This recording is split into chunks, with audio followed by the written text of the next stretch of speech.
अध्यक्ष महोदय, मैं आपका कृतज्ञ हूँ कि आपने मुझे इस पर बोलने की आज्ञा दी। यह महत्वपूर्ण प्रस्ताव आज दिल्ली के सामने ही नहीं बल्कि हमारे सारे देश के सामने है। पिछले 2-2.5 साल से बराबर हम इस पर विचार करते आ रहे हैं और यह सोच रहे हैं कि हमारे देश में जो असमानताएं हैं उनको किस प्रकार से दूर किया जाए।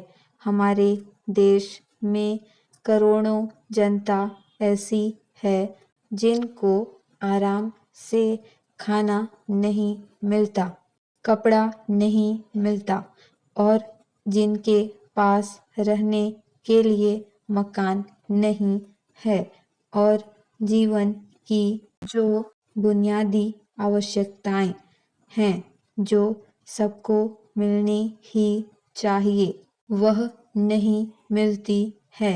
ऐसे लोगों को किस प्रकार से सहायता पहुंचाई जाए, यह प्रश्न आज हमारे सामने है।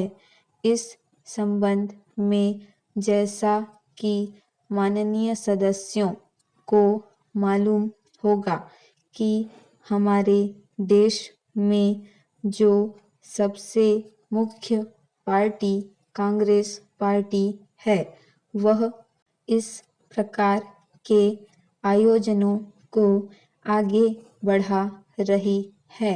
इस बात पर कई महीनों से विचार हो रहा है।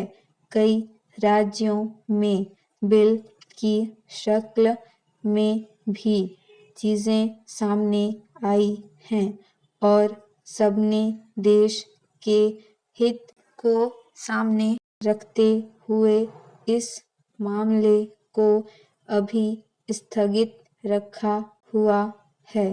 पैरा, लेकिन सब लोग जानते हैं कि किसी भी देश में अगर सामाजिक न्याय की बुनियाद न डाली जाए तो उस देश की आज़ादी पूरी नहीं मानी जाती है।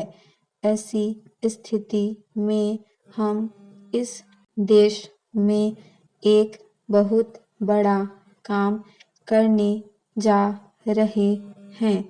हमारे देश में असमानता कम हो, जनता के अंदर संतोष बढ़े, उसकी गरीबी, बेकारी और बेरोजगारी दूर हो और ये चीज़ें जो हमारे सामने डरावनी शक्ल में मौजूद हैं उनको किस प्रकार से मिटाया जाए, यह सवाल आज हमारे देश के सामने सबसे बड़ा सवाल है।